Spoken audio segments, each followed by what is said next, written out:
Olá, boa tarde. Nosso assunto hoje é como explicar o atual momento de crise financeira para as crianças. Menos presentes, trocar as idas ao cinema por passeios no parque. Os especialistas garantem que as mudanças no orçamento da família devem ser encaradas como oportunidade. O cenário econômico atual tem feito muita gente repensar os hábitos e os gastos. Mas quem pensa que este é um assunto só de gente grande, se engana.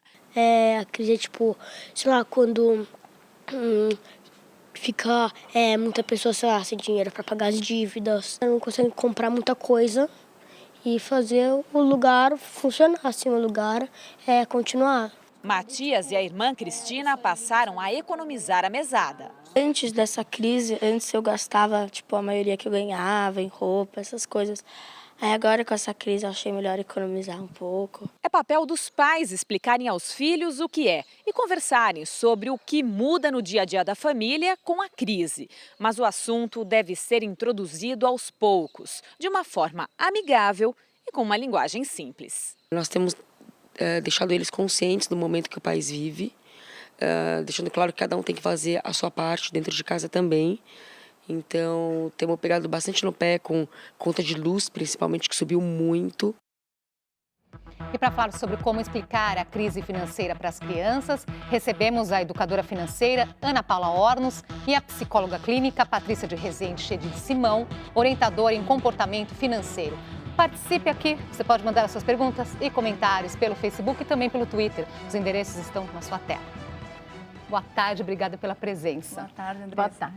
Vamos começar nossa conversa hoje, então, tentando entender, de fato, se é uma oportunidade essa crise que estamos passando, é uma oportunidade para rever conceitos? Andressa, se a gente pegar os últimos anos, que a economia foi de bonança, de crescimento, pleno emprego, né? Essa geração que está com 14, 15, 16 nunca viu uma crise. E é um aprendizado que, apesar de ser no meio de uma turbulência, que todas as famílias estão sofrendo e de economia, é um aprendizado importante para toda uma vida. Porque o dinheiro é um recurso limitado e, por ser limitado, ele é cíclico. Então, essa crise aconteceu agora, a gente espera que venha uma próxima bonança, virá, e depois uma próxima crise. É uma flutuação de mercado que sempre acontece. Então, é importante que qualquer ser humano e a criança aprenda a lidar com isso, um aprendizado por toda a vida. Sim. Né? Patrícia. Sim, é uma oportunidade, e falando até um pouquinho no ponto de vista emocional, né? Primeiro, entender que a crise os nossos recursos financeiros não estão sendo suficientes para pagar as minhas necessidades. Então, aí a oportunidade de rever essas necessidades. Será que tudo que eu achava que eu precisava, eu preciso mesmo? Você vai ver que você não precisa comprar tantas coisas e, principalmente, que eu gosto, né? É uma oportunidade de você descobrir os seus talentos, suas aptidões e começar a se desenvolver. É na hora da crise que muita gente começa a ganhar dinheiro, que antes não ganhava, né? Quer dizer, né, vocês estão dizendo assim, é preciso conversar sobre isso com as crianças, mas por onde começar? Porque os adultos sentam lá, vamos fazer uma planilha, ver o que pode cortar, né? E com as crianças, como explicar para elas? Como começar essa conversa, né? Com as crianças, é um aprendizado no dia a dia mesmo, né? A cada situação, eu brinco assim que as crianças olham o pai como um comandante do barco, né? Então, o barco vai passar pela tempestade, ele olha para o comandante está tranquilo, está seguro, vai mudar a rota, a criança vai tranquila junto com ele. Então, no dia a dia, as decisões que o pai vai tomando, eu tenho que diminuir esse barco, eu diminuo com sabedoria. Explico para a criança que, olha, a gente vai ter que fazer uma redução, isso aqui a gente não vai poder comprar agora porque a gente tem outros objetivos, a gente precisa economizar. A criança, ela naturalmente, ela aprende até pelo exemplo do pai, da atitude do pai frente à situação.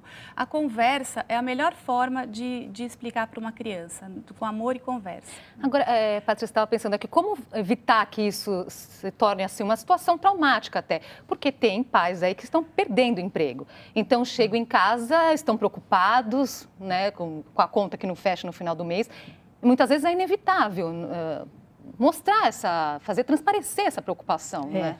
Essa questão do trauma, até é bom tocar nisso.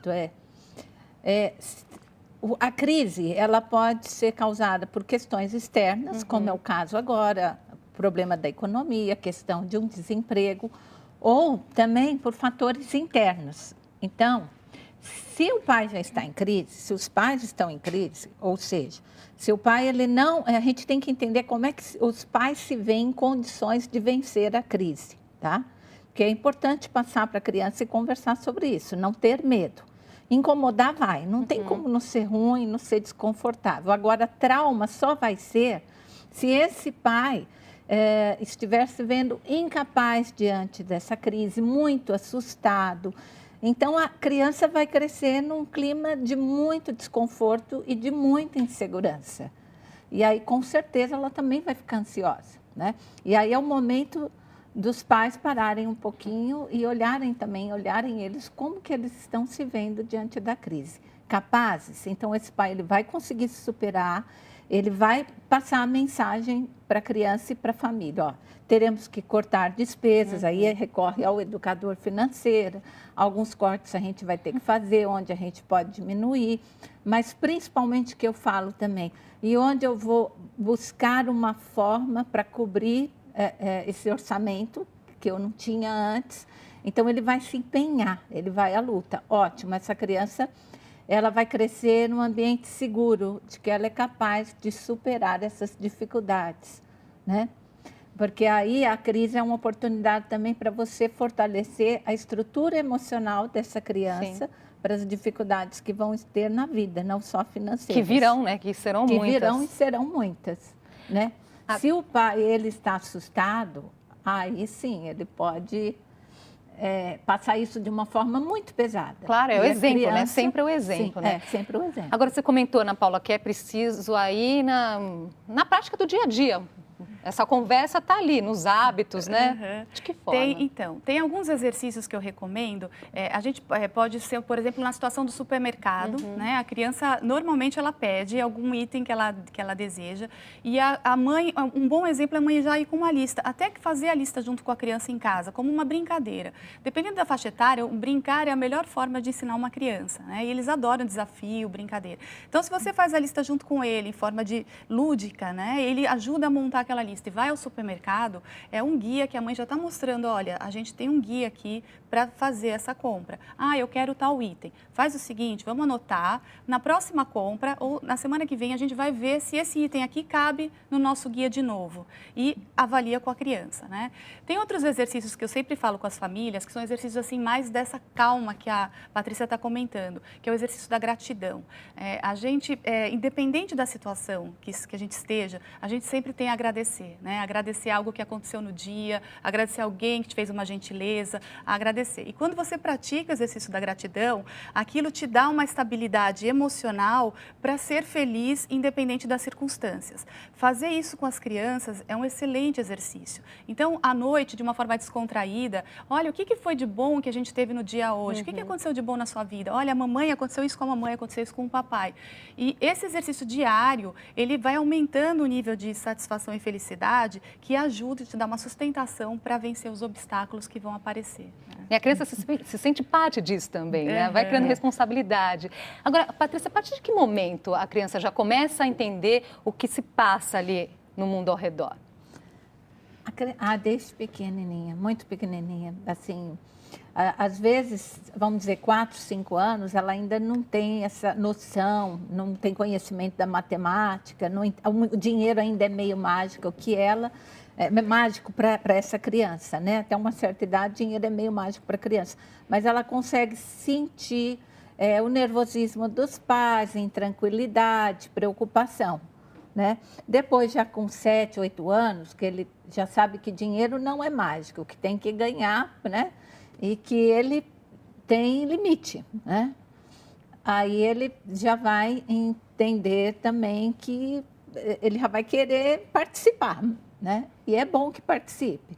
Foi a pergunta que chegou agora, nesse minuto chegou uma pergunta exatamente dessa, que idade, a partir de que idade? Aí 7, 8 anos ele já pode, ele não só já entende, compreende, percebe a preocupação dos pais, o emocional que está em volta, como também ele já tem condições de participar, ajudar a fazer as contas. Eu tive um garoto de 8 anos, que ele era o economista da casa, numa família que entrou em crise financeira. Olha só. Ele sabia poupar. ele era tido até como chato. Eu falei, então vamos transformar isto, esse seu talento, Claro. num bom economista. E ele falava em fazer economia. Então, ele regulava o banho da irmã, que era demorado, muito tempo no secador, quem deixava a luz acesa, né? Ele não tem ainda aquele contato direto com o dinheiro, ele não ganha, mas ele pode ajudar a poupar. Ana, aqui no seu livro, né, Crise Financeira na Floresta, você fala exatamente desse assunto e traz aqui vários pontos, né, que a gente pode discutir aqui ao longo do programa de como ensinar esses conceitos para as crianças. Nós aqui nos inspiramos aqui em umas lições para vocês comentarem. Nós vamos colocar aqui no telão alguns pontos que nós separamos. Cadê? Não temos ainda? Temos. Tá aí. Então, primeiro, né, primeira lição a ser ensinada aí, né? Não fazer dívidas. A gente pega uma criança que é uma matéria-prima ainda, né, sem dívidas, e é um bom ponto de partida para ensiná-los, né, porque as dívidas nos colocam numa situação, o dinheiro ele nos traz segurança, ele nos traz liberdade de escolha, ele dá um poder, né, o poder de decisão, e também nos traz prazer, né, nos traz realizações. Quando você está em dívida, você está como se fosse numa semi-escravidão, né? Você perde esses quesitos, esses alicerces. Então, ensinar uma criança a não se endividar é muito bacana para que no futuro ela consiga fazer isso, né? Seguir assim. Então, você pode fazer essa prática com a mesada, né? A cantina da escola é um excelente exemplo, porque às vezes na cantina você pode deixar pendurado ali, né? Então, ensinar a criança a não fazer dívidas já desde a cantina, e que ela arque com as suas dívidas, né? Então, eu brinco que a criança ela precisa da vitamina S de sujeira, né? Da vitamina D do sol, mas também precisa da vitamina Z de estar zerada para descobrir que ela precisa arcar com as suas próprias despesas. Aproveitar o ganchinho da mesada para saber sua opinião sobre esse assunto. Existe uma idade ideal para começar a dar mesada também? A partir do momento que a criança já pede, já se interessa, já sabe fazer conta. E a mesada é muito legal. E é uma dica que eu dou para os pais. Observe como seu filho lida com a mesada. Então, isso que a educadora Ana Paula falou, né? Olha, ele faz dívidas, ele volta com o troco da cantina, ele trabalha esse dinheiro, ele pede para guardar um pouquinho, poupar, né? Ele sabe diferenciar o que é necessidade e desejo. Seu filho vai lá, pega o dinheiro da mesada dele, eu quero comprar isso. É uma boa oportunidade para os pais ensinarem.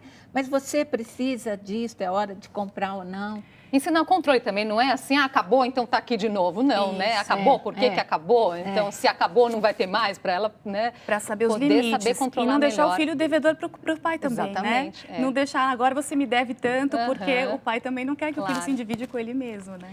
Próximo ali, trabalhar. Trabalhar, né? O trabalho das formiguinhas, até como você coloca aqui no livro, né?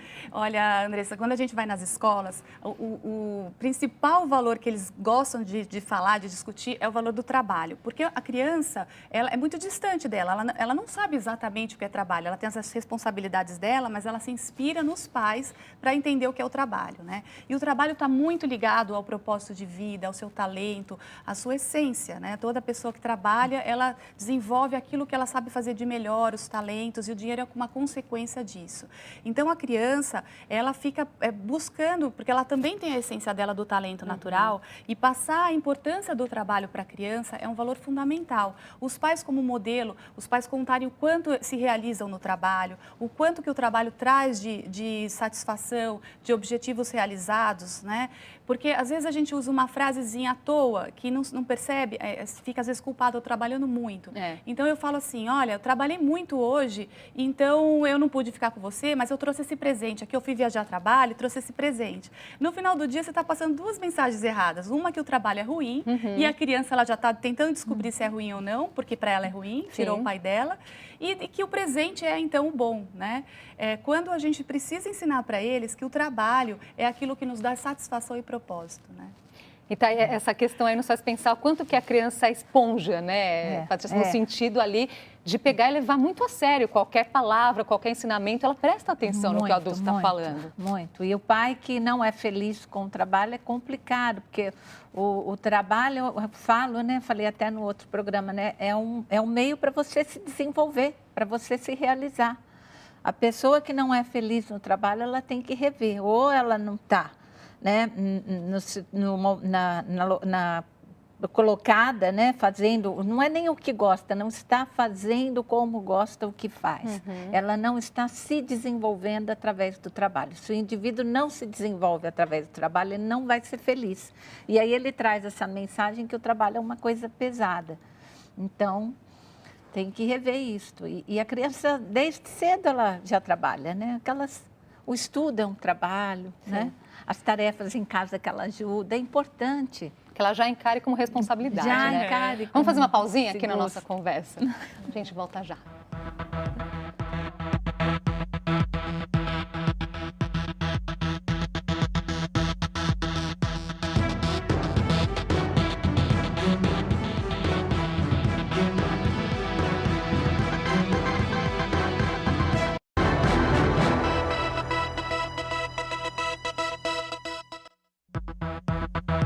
Já estamos de volta com o JC Debate. Hoje nós conversamos sobre como explicar o atual momento de crise financeira para as crianças. Com a gente, Ana Paula Ornos, educadora financeira, e Patrícia de Rezende de Simão, psicóloga clínica e orientadora em comportamento financeiro. Vamos voltar então para aquelas lições aqui que vocês estão explicando para a gente, que faltou do primeiro bloco, né? Ali, a importância de explicar então a diferença entre necessidade e desejo. Quando a gente fala de necessidade e desejo, a gente está falando de priorização, né? Como o dinheiro é um recurso limitado, a gente precisa trabalhar a prioridade crianças, adultos, né? Qualquer indivíduo, empresas, governo, precisa trabalhar a prioridade. Então, essa distinção é uma forma didática de você conversar com seu filho. Você fala, bom, vamos fazer a nossa listinha. Ele pediu no supermercado, colocou no caderninho ali. Pedi na loja de brinquedo, posso colocar no caderninho também, né? Ao final do dia, de uma semana, aí um intervalo que você acredita que o seu filho seja razoável para conversar com ele.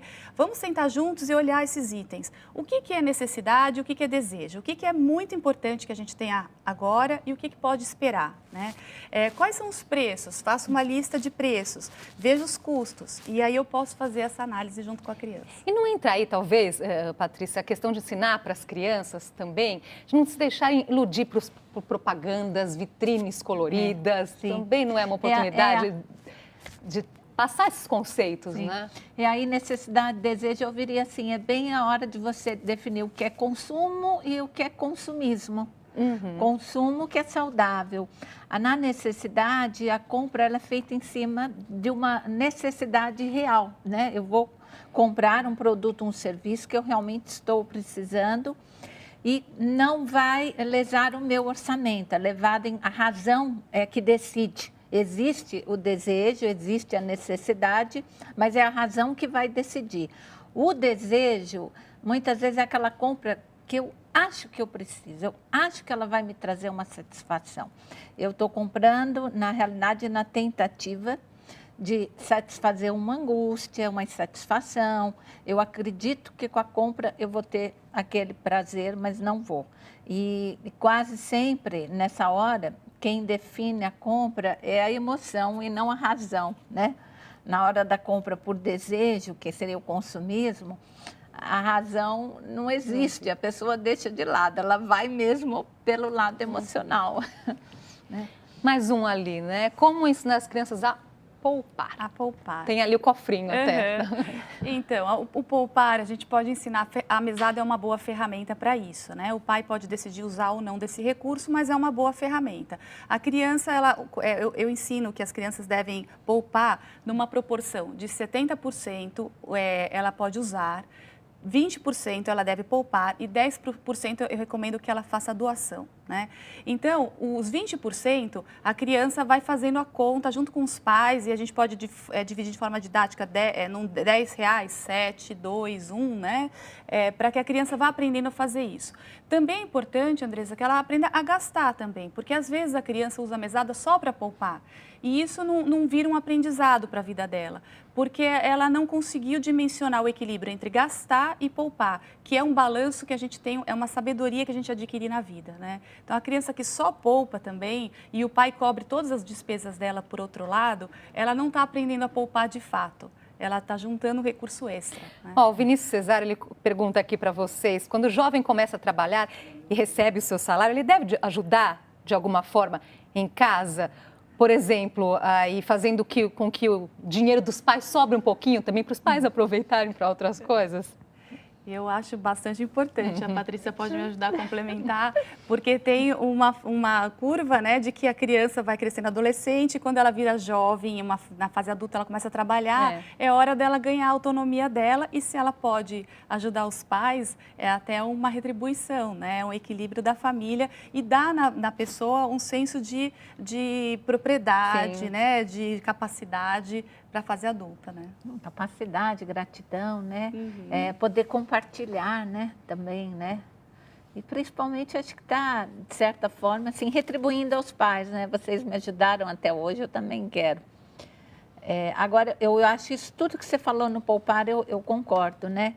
Acho importante o poupar, tem que ter o para que eu estou poupando, porque senão, na primeira tentação, ele vai lá e vai gastar, se não tiver um objetivo, né? Eu quero poupar para quê? Fazer uma viagem, comprar um celular diferente, um brinquedo diferente, né?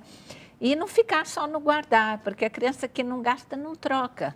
E ela não está dando oportunidade para o outro existir no mundo dela também, né? Porque o gastar é troca. Tem uma outra questão interessante que o Leandro coloca para a gente. Ele conta que precisou cortar o futebol do filho de 7 anos.